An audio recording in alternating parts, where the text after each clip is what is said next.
ప్రజా TV Telugu news. ఎక్కువ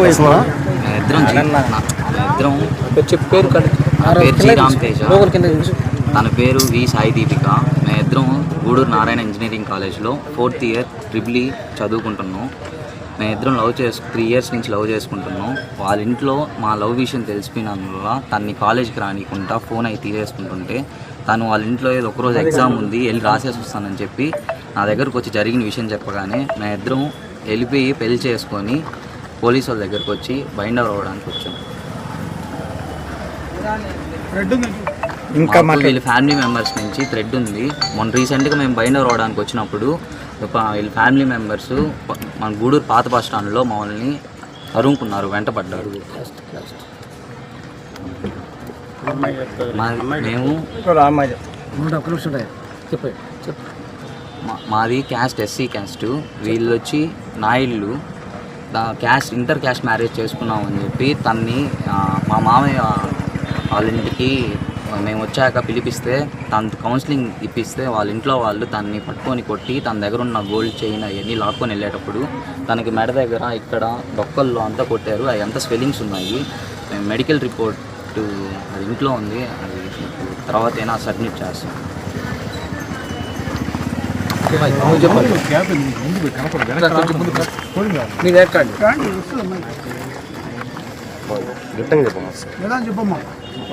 నా పేరు వి సాయి దీపిక. నేను Narayana engineering college BTech final year చదువుతున్నా ట్రిపుల్.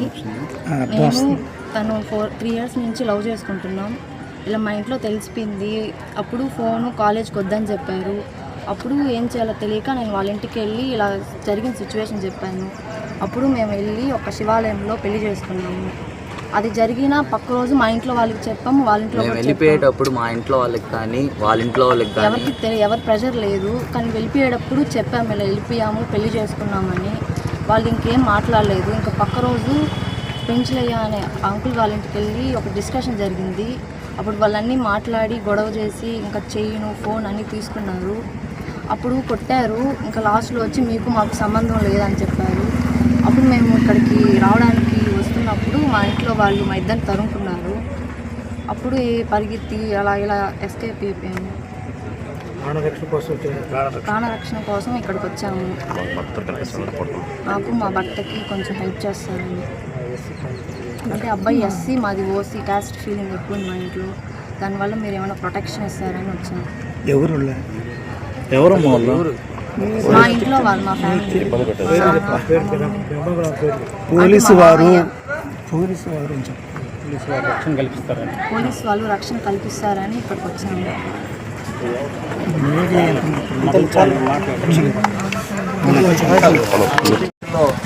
ఒక ప్రేమ జంట యొక్క వివాహం కోసం మేము తిరుపతి జిల్లా SC/ST అట్రాసిటీ మానిటరింగ్ కమిటీ సభ్యులైన పెంచులయ్య, నేను, అరవ పార్వతయ్య గారు, తర్వాత వచ్చి దాసరి వెంకటేశ్వర గారు, తర్వాత వచ్చి మా డివిజన్ తాజుద్దీన్ గారు, తర్వాత డివిజన్ అట్రాసిటీ మెంబర్లు వచ్చేసి రావుల సురేంద్ర, మాకాని వెంకటేశ్వర్లు, కోట వెంకటేశ్వర్లు అందరం కూడా మేము ఈరోజు ఒక ప్రేమ జంటకి రక్షణ కల్పించాలని మేము ఇక్కడికి వచ్చేసి వాళ్ళకి రక్షణ కావాలని కోరి ఎస్ఐ గారిని కోరడం జరిగింది.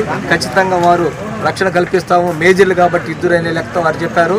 అయితే వాళ్ళు గత ఈ నెల 20వ తారీఖున వాళ్ళు నారాయణ ఇంజనీరింగ్ కళాశాలలో చదువుతూ వాళ్ళిద్దరూ ఎస్కేప్ అయ్యి వెళ్ళిపోయిన తర్వాత నెల్లూరు శివాలయంలో వాళ్ళిద్దరూ పెళ్లి చేసుకునేసి వాళ్ళు అక్కడే ఉండడం జరిగింది.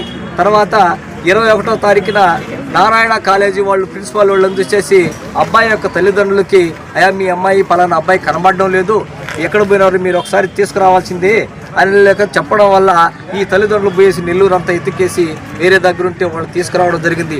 తర్వాత 23వ తారీఖున ఏం జరిగిందంటే వెంటనే ఆ అమ్మాయి యొక్క తల్లిదండ్రులకి మేము మెసేజ్ ఇచ్చేసి, అమ్మా మీ అమ్మాయి ఇట్లా ఉందని చెప్పేసి వాళ్ళ తల్లిదండ్రుల ద్వారా వాళ్ళకి సమాచారం ఇస్తే వాళ్ళు 23వ తారీఖున వాళ్ళు గాంధీనగర్కి వచ్చినారు. గాంధీనగర్లో ఒక అట్రాసిటీ మెంబర్గా నేను అక్కడ తీసుకుపోయి ఒక మధ్యస్థ పరంగా సామరస్యంగా ఆ అమ్మాయిని కౌన్సిలింగ్ చేసి మీ అమ్మాయిని మీరు తీసుకెళ్ళిపోండి అనే లెక్కతో అవకాశం కల్పించి అక్కడ చర్చ పెట్టడం జరిగింది. అక్కడ ఆ అమ్మాయి ఒకటే చెప్పింది, నేను కొట్టినా చంపేసినా కూడా సరే నాకు రామతేజ అనే అబ్బాయి మేము ఇద్దరు ఇష్టపడాం. గత 3 సంవత్సరాల నుంచి మేమిద్దరం పెళ్లి చేసుకోవాలని ఆలోచనతో చదువుతున్నాం కాబట్టి మీరు ఎవరు చెప్పినా మేము విన్నాం, నేనైతే రానని చెప్పి చాగా చెప్పారు. ఎందుకంటే ఈ అమ్మాయి కానీ ఇంకా రేపు ఎగ్జామ్ రాసి అయిపోతే ఫైనల్ ఇయర్ అయిపోతుంది.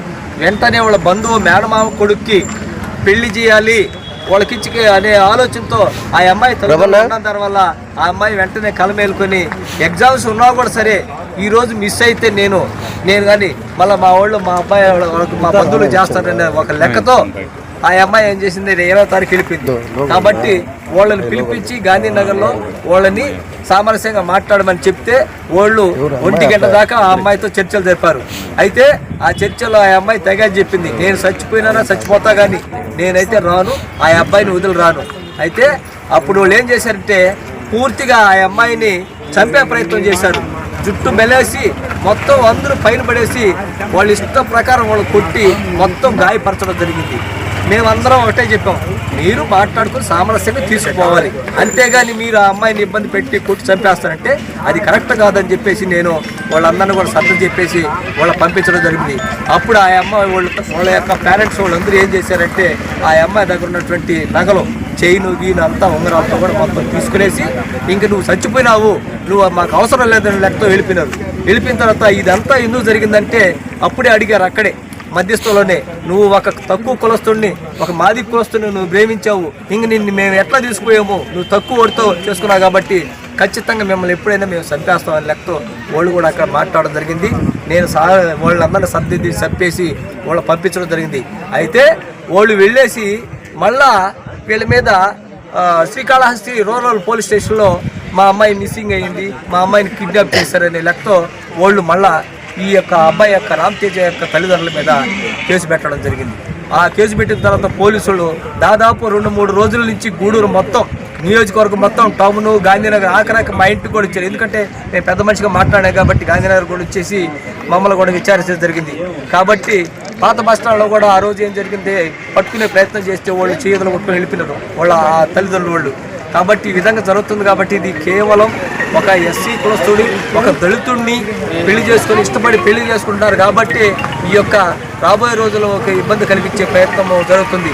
ఎందుకంటే మనం చూస్తున్నాం, ఈ సమాజంలో చూస్తున్నాం, ఎంతోమంది ప్రేమికులు చూస్తున్నారు. ఎస్సీ కులస్తులు ఇక అగ్రవర్ణాల వాళ్ళు ప్రేమించుకునేసేసి ఈ విధంగా చేస్తే వాళ్ళు చంపేసిన సందర్భాలు కూడా ఉన్నాయి. కాబట్టి అంటరానితనం రూపుమాపాలి, ప్రతి ఒక్కరూ ఒకటిగానే ఉండాలని డాక్టర్ బిఆర్ అంబేద్కర్ ఆ రోజే చెప్పినాడు. అంబేద్కర్ యొక్క కళ్ళకన్నా రాజ్యం అందరం ఒకటిగా ఉండాలే కానీ ఈరోజు దళితులు అంటే ఎవరు, దళితులు కూడా అందరం కూడా మనవాళ్ళని చెప్పి సమానంగా ఉండాలని చెప్పేసి ఆ ఆలోచనతో ఉన్నాం. మేము జిల్లా అట్రాసిటీ మానిటరింగ్ మెంబర్లుగా మేము వాళ్ళకి సహాయపడి ఈ యొక్క పోలీసు ద్వారా రక్షణ కల్పించే దానికోసం మేము అందరం ఈరోజు పోలీస్ స్టేషన్కి వచ్చామని చెప్పేసి వాళ్ళకి రక్షణ కల్పించాలని చెప్పి మీడియా మిత్రులకి అందరం కూడా తెలియజేసుకుంటూ సెలవు తీసుకుంటాం. నారాయణ ఇంజనీరింగ్ కళాశాలలో ఫైనల్ ఇయర్ బీటెక్ చదువుతున్నటువంటి ఒక అమ్మాయి ఒక అబ్బాయి వచ్చేసేసి గూటూరు రామతేజ ఎస్సీ మాదిగ కులానికి చెందినవాడు. అదేవిధంగా అమ్మాయి వచ్చేసేసి వెలమనాయుడికి సంబంధించి వడ్డే సాయి దీపిక అనే అమ్మాయి. వీళ్ళు గత 3 సంవత్సరాల నుంచి వాళ్ళిద్దరూ ప్రేమించుకుంటూ ఉన్నారు. అయితే వాళ్ళు ఇద్దరు మేజర్లే, ఒక అబ్బాయికి వచ్చి 24 సంవత్సరాలు, అమ్మాయికి వచ్చి 23 సంవత్సరాలు. అయితే వాళ్ళు 3 ఏళ్ళ నుంచి ప్రేమించుకుంటూ ఉంటే తర్వాత అమ్మాయి సాయి దీపిక వాళ్ళ ఇంట్లో అమ్మాయికి సంబంధాలు చూడడం మొదలుపెట్టారు. బలవంతంగా వాళ్ళ బంధువులకి మేనమామ కొడుకు ఇచ్చే ప్రయత్నంలో ఆ అమ్మాయి అన్ని విషయాలు తెలుసుకున్న తర్వాత అబ్బాయితో మాట్లాడింది, నాకు మా ఇంట్లో వాళ్ళు పెళ్లి చూపులు చూస్తున్నారు, సంబంధాలు చూస్తున్నారు, మన ఇద్దరం ఇష్టపడ్డాం కదని చెప్పేసి ఒక నిర్ణయం తీసుకోవాలనే క్రమంలో ఈ నెల 20వ తారీఖున వాళ్ళిద్దరూ కాలేజీకి అని చెప్పి వచ్చి కాలేజీ విడిచి ఎస్కేప్ అయిపోయినారు, పరారైపోయేసి నెల్లూరు మూలాపేట దగ్గర అక్కడ ఒక శివాలయంలో వాళ్ళిద్దరూ పెళ్లి చేసుకునేసేసి తర్వాత అక్కడే తలదాచుకున్నారు.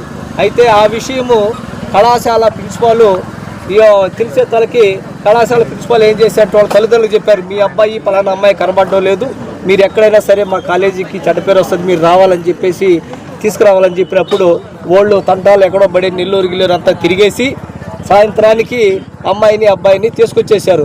తీసుకొచ్చిన తర్వాత వాళ్ళు ఏం చేశారంటే గాంధీనగర్లో నేను పెంచలేని నేను తిరుపతి జిల్లా ఎస్సీ ఎస్టీ అట్రాసిటీ మెంబర్గా ఉన్నది వాళ్ళందరూ తెలుసు కాబట్టి మనకు పరిచయస్తులు కాబట్టి వాళ్ళు నన్ను ఆశ్రయించారు. మా అబ్బాయి ఇట్లా జరిగింది, మా అబ్బాయికి మీరు సహాయం చేయాలన్నప్పుడు నేనేం చేశానంటే ఆడపిల్ల విషయము వెంటనే మీరు తొందరపడకూడదు, ఖచ్చితంగా మనకు సమాచారం తెలుసు కాబట్టి వెంటనే వాళ్ళ తల్లిదండ్రులకు ఇన్ఫార్మ్ చేయాలనే ఒక ఆలోచనతో వెంటనే ఆ రోజు ఉదయాన్నే వాళ్ళ తల్లిదండ్రులకి సమాచారం, వాళ్ళ తల్లిదండ్రుల ద్వారా అబ్బాయి తల్లిదండ్రుల ద్వారా సమాచారం ఇప్పించిన తర్వాత వాళ్ళు ఆ మరుస రోజు 23వ తారీఖున ఉదయాన్నే 12-11 గంటలకి గాంధీనగర్కి వచ్చారు. అంటే అమ్మాయిని అబ్బాయిని ఆడ తీసుకుపోయి మనం చెప్పింది ఒకటే, మీరు ఆడబిడ్డలు గలవాళ్ళు ఖచ్చితంగా ఇది కరెక్ట్ కాదు, ఎందుకంటే వాళ్ళు చదువుతున్నారు ఫైనల్ ఇయర్, మధ్యలో పోతే వాళ్ళ జీవితాలు నాశనం అయిపోతాయి. కాబట్టి మీరు ఖచ్చితంగా కౌన్సిలింగ్ చేసి, వీళ్ళిద్దరు పొరపాటు ఏదో చేశారు, కౌన్సిలింగ్ చేసి మీ బిడ్డను మీరు తీసుకోమని చెప్పేసి మేము వాళ్ళకి చెప్పాం. వాళ్ళు కాలేజీలో 8 మంది వచ్చారు, వాళ్ళ బంధువులు, ఆ అమ్మాయి యొక్క తండ్రి, మేనత్త, వాళ్ళ తాత అందరూ కలిపి దాదాపు 8 మంది వచ్చారు. వచ్చిన తర్వాత వాళ్ళు దాదాపుగా మధ్యాహ్నం 1 గంట వరకు వాళ్ళ విశ్వ ప్రయత్నాలు చేశారు ఆ అమ్మాయిని కౌన్సిలింగ్ చేసి. అయితే ఆ అమ్మాయి ఒకటే చెప్పింది, నేను రామ్ తేజ మేము ఖచ్చితంగా మేజర్లు మేము పెళ్లి చేసుకోవాలా, చచ్చిపోయినా కూడా సరే ఎండించి నేను రాను ఇంకా అని చెప్పేసి తెగేసి చెప్పడం వల్ల అప్పుడు వాళ్ళు ఏం చేశారు, లాస్ట్ ఫైనల్ ఇయర్కి ఆ అమ్మాయి తాళిబొట్టు కట్టుకున్నది కదా, ఆ తాళిబొట్టు చూసేటప్పటికి వెంటనే మొత్తం వాళ్ళందరూ వచ్చి ఆ అమ్మాయి మీద పడిపోయేసి జుట్టు మెలేసేసి భయంకరంగా నులిమేసేసి కింద వాళ్ళు ఎంతో 5-6 మంది వాళ్ళ నాన్న వాళ్ళ అత్త మొత్తం కొట్టి చంపే ప్రయత్నాలు చేశారు. మేము దాదాపు ఒక 5-6 మంది వాళ్ళు తీసే ప్రయత్నం చేసే వల్ల కూడా మా వల్ల కాల. ఎందుకంటే మేము ఒకటే చెప్పాం, మీ అమ్మాయిని నెమ్మదిగా మెప్పించుకొని తీసుకోమన్నా కానీ కొట్టి చంపేసేదానికి నేను ఇక్కడ పెద్ద మనిషిగా ఉన్నాను కాబట్టి అది కరెక్ట్ కాదని చెప్పేసి మేము చెప్పడం జరిగింది. అప్పుడు వాళ్ళు ఏం చేశారంటే, మీరు మాదిగోళ్ళు, మీరు మాది కులం, మా కులం ఎక్కడా, మీ కులం ఎక్కడా, మీరు ఖచ్చితంగా మీరు చేస్తే మాత్రం మేము భవిష్యత్తులో కూడా సరే ఖచ్చితంగా వాళ్ళు హాని కల్పించేదానికి మేము సిద్ధంగా ఉన్నామని చెప్పేసి వాళ్ళు తెగేసి చెప్పడం జరిగింది. నేను ఒకటే చెప్పిన, నేను ఈరోజు మిమ్మల్ని అందరినీ పిలిపించి ఒక జిల్లా అట్రాసిటీ మెంబర్గా సామరస్యంగా మాట్లాడించిన, మీరు చేసిన ఆ అమ్మాయిని చంపే ప్రయత్నంలో ఖచ్చితంగా నేను అయితే పక్కనే station rural urban 2 town police station ఉంది, ఖచ్చితంగా చెప్పి మిమ్మల్ని అరెస్ట్ చేపినాం. కానీ ఎందుకని, మనకు పిల్లలు ఉండాలి కాబట్టి, ఇది మానవత్వంగా ఉండాలి కాబట్టి మీరు ముప్పించుకొని తీసుకోమంటే మీరు ఈ విధంగా మీరు ఆ అమ్మాయిని కొట్టి చంపే ప్రయత్నం చేశారు కాబట్టి ఇది కరెక్ట్ కాదని చెప్పేసి ఆ రోజు వాళ్ళు తెలియడం జరిగింది. అప్పటి నుంచి వాళ్ళు వెళ్ళిపోయి తనకి వీళ్ళు ఏంటంటే వెళ్ళిపోయినారు, వీళ్ళ తల్లిదండ్రులు కూడా తెలియకుండా మళ్ళీ వెళ్ళిపోయినారు, ఎస్కేప్ అయిపోయిన తర్వాత వాళ్ళు కాళహస్తి రూరల్ స్టేషన్లో వాళ్ళు ఏదో తల్లిదండ్రులు కంప్లైంట్ చేశారు. పోతా ఈ అమ్మాయి దగ్గర ఉన్నటువంటి నగలు, ఆ చైను గీను కూడా సరే కొట్టేసేసి ఇంక నీకు మాకు సంబంధం లేదు, చచ్చిపోయినామని లెక్క చెప్పి వెళ్ళిపోయినానని చెప్పేసి వెళ్ళిపోయిన తర్వాత వెంటనే రూరల్ పోలీసులు కాళహస్తిలో ఈ అమ్మాయి మీద వీళ్ళ మీద కిడ్నాప్ మిస్సింగ్ ఏదో సంథింగ్ కేసు పెట్టున్నారు. వాళ్ళు పోలీసులు దాదాపు 2-3 రోజుల నుంచి వాళ్ళు మొత్తం గూడూరు నియోజకవర్గం మొత్తం టౌన్ రూరల్ ఆఖరికి మా ఇంటికి గాంధీనగర్ దగ్గర మా ఇంటికి కూడా 2 సార్లు జీబీ వేసుకొని తిరిగారు పోలీసు వాళ్ళు. వచ్చినారు, ఎక్కడుంది వీళ్ళు చేస్తే వీళ్ళని చంపేయాలి తీసుకువేసి ఇబ్బంది పెట్టాలని లెక్కతో వాళ్ళు విశ్వ ప్రయత్నాలు చేపించారు. అదేవిధంగా పాత బస్టాండ్లో కూడా అబ్బాయి కనబడితే వాళ్ళ బంధువులు వెంటనే పట్టుకుంటే వాళ్ళు కూడా చెయ్యుదులు పెట్టేసి వెళ్ళిపోవడం జరిగింది. కాబట్టి మేము ఒక్కడే తెలిసింది, వాళ్ళిద్దరూ చదువుకున్నారు, ఇద్దరు మేజర్లు, ఇద్దరు ఫైనల్ ఇయర్ బీటెక్ చదివారు. కానీ ఇక్కడ అడ్డు వస్తున్నది ఏంటంటే, మనం చూస్తూ ఉన్నాం గతంలో చాలా పరువు హత్యల కేసులు వచ్చినాయి.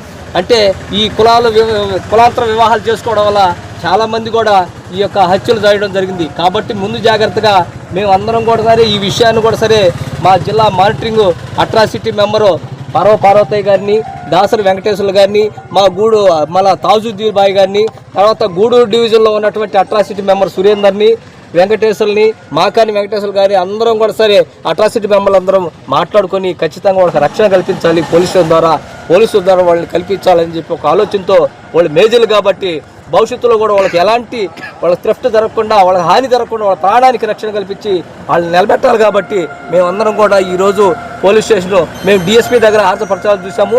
మేడం గారు రాత్రికి వస్తారు, లేట్ అవుతుందని చెప్పేసి ఇప్పటికే ఇబ్బంది జరుగుతుంది, మనం ఉంచుకోకూడదని లేకపోతే వాళ్ళందరినీ పిలిపించేసి వాళ్ళ తల్లిదండ్రులని అబ్బాయిని పిలిపించేసి ఈరోజు గూడూరు రూరల్ పోలీస్ స్టేషన్ పరిధిలోని ఎస్ఐ గారు మనోజ్ సార్ దగ్గర వాళ్ళు హాజరుపరచడం జరిగింది.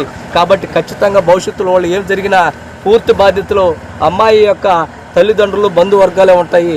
కాబట్టి వాళ్ళకి రక్షణ కల్పించాలని మీడియా మిత్రులు అందరూ కూడా దయవించి కోరుకుంటూ సెలవు తీసుకుంటారు.